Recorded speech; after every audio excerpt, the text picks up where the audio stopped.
So do I. My pleasure. I want you to hear how good it really is. Okay. Mom, can I be excused now? I want to go make that phone call. Of course. Can I come? Rudy, I think Vanessa needs a little privacy for this call.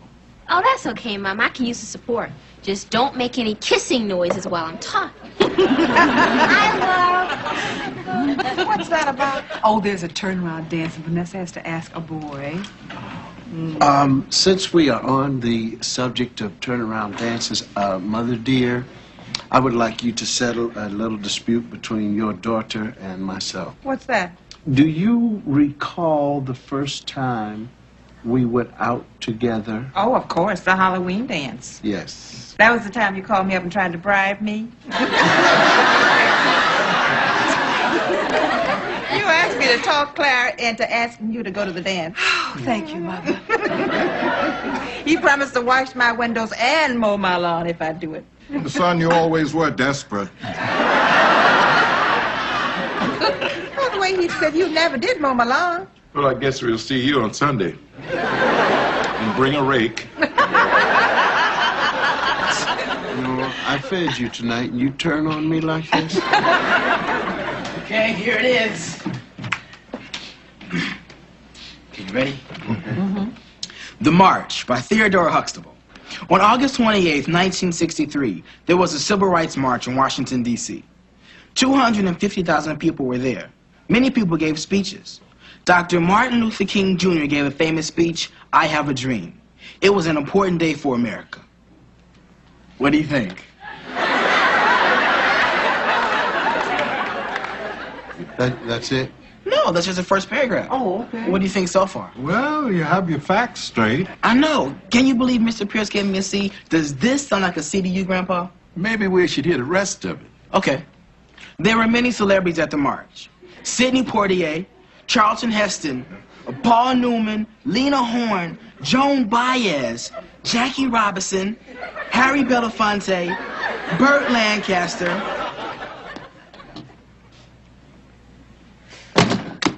Why'd you hang up? I'm not ready yet. Do you want me to call him? No, I'll do it. I just have to figure out what I'm going to say. I know what to say. What? David, you're going to this dance with me. Rudy, that is not how you do this. That's how I do it. But that's not the grown-up way to do it. You're not a grown-up. Well, I'm more of a grown-up than you are. No, you're not. You have to go to bed at 10. So you have to go to bed at 8. So you can't drive a car. So you can't ride your bicycle in the street. So I don't want to. Look, Rudy, I don't want to fight. I have enough problems right now. I have to call Dave before it gets too late. Then do it. I will. Don't be afraid. If he says no, you can stay here and play with me. Thanks.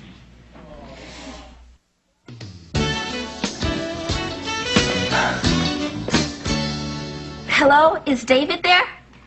Oh, hi, David. His voice cracked.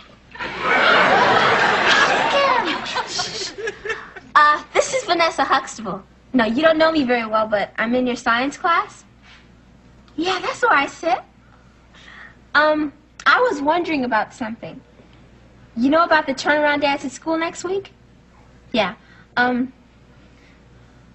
Would you like to go with me? He said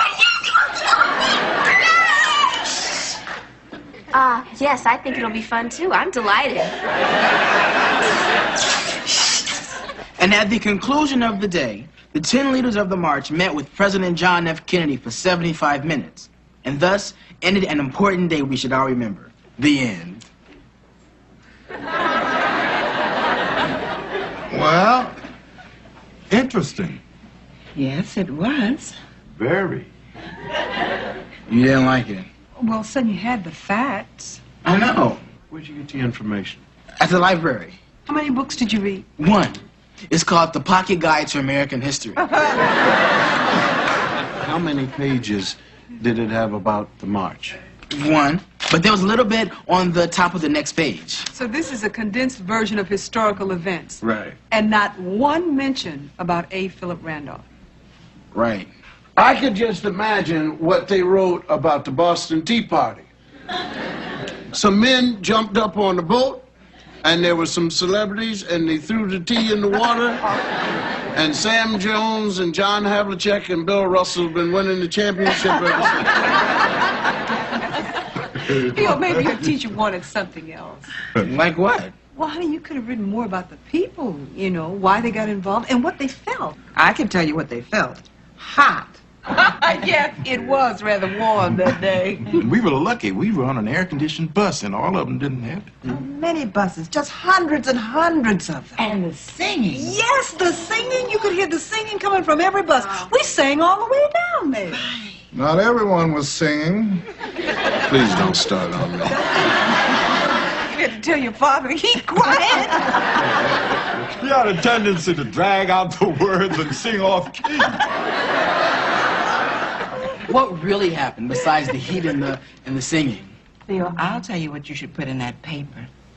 The mood of that day. Oh, Theo, it was so friendly. Yes, it was. People we didn't know at all, waving to each other like they were old friends. We were old friends by the time we walked from the parking lot to the great lawn. It was a couple of miles at least. We had to march to the march. You saw all kinds of people, all colors, from every part of America. They carried signs and they wore buttons to let you know where they'd come from. I traded buttons with a man from Portland, Oregon. Walked around all day long with that button on. Kiss me, I'm Irish. You didn't stop there. Your father went around collecting buttons all day long. Every time I looked up, he had a new button. Kiss me, I'm Jewish. Kiss me, I'm Polish. Kiss me, I'm Japanese. And I still have those buttons upstairs. Oh, we have a whole drawer full of reminders from that day. It must have been great knowing you guys were going to be part of history. Oh, no. That wasn't what it was about. We were just expressing the way we felt then. When we stood in the church parking lot waiting to get on the bus, there was only about 50 of us there. I looked around and I thought, well, what if we're the only ones who show up? We were a very small group of people. Yes, till we got down there. There were just so many people. To stand in front of the Washington Monument surrounded by 250,000 people. To be heard. Theo, your granddad and I met this one woman, Nadine. She was 71 years old and she drove... Russell, I was talking. I was just telling the boy about Nadine. But I was telling him about Nadine. I'm sorry. You go ahead. No, you go ahead. No, you. Will somebody please tell the boy? I'll tell it. Nadine was 71 years old, and she drove all the way from North Dakota. Grand Forks. She drove down with the granddaughter. Lovely child. During the march, Nadine was with us every step of the way. Every step. She stood through all the speeches and never sat down once. We were amazed a person her age could do all of that. Russell, she was the same age then that you are now. Oh, you're right. No wonder she could do all that. See, Theo, that's the one thing that you can't get in the history books. That's the one thing you can't capture. The people. I guess so. And you should have seen what it was like when we went back to the buses. Right. People held hands and smiled. There was a feeling of joy and pride, and other newspapers said there was going to be trouble, but there wasn't any. It was a lovely, peaceful day. It was peaceful. I still carry a little of that day with me. Dr. King said, I don't think I'll ever forget, in a sense, we have come to our nation's capital to cash a check. When the architects of our republic wrote the magnificent words of the Constitution and the Declaration of Independence, they were signing a promissory note to which every American was to fall heir. I mean, yes. This is great. I didn't have to go to the library after all. All I had to do was have dinner with my family. Thanks. Wait. What's up?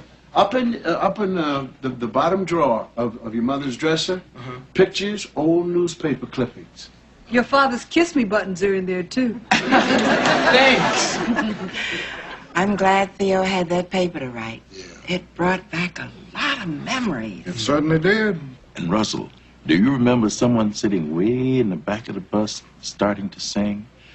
Mine eyes have seen the glory of the coming of the Lord.